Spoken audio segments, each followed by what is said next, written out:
Hello. What we have today is, for our next experiment, we've angled it more using a chair and some wooden logs. These are logs that you can find in most back gardens. But yeah, as you can see, we had the big firework on the end there, and hopefully it'll go over and hit strangeways and then we'll all go to jail.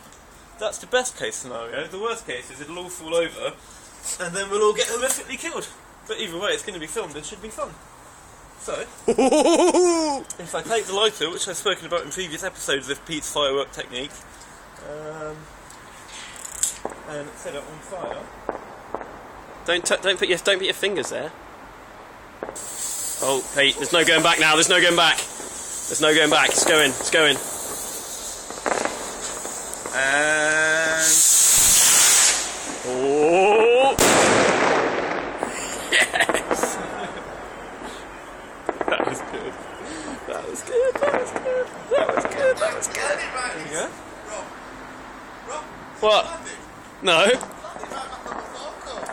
Eh? Oh, did that? see the little beginning bit, stand and car wash? Yeah. Look down, you can see it there. What?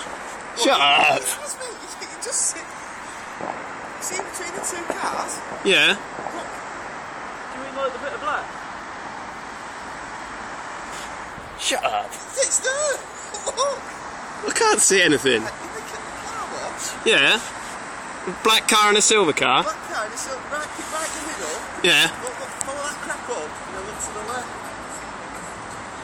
Is that it? That's it. Did you see it land? Yeah. Fuck off. It is. That's it there. Nice. Can't see it in this video. Oh, that'd be awesome. It landed there.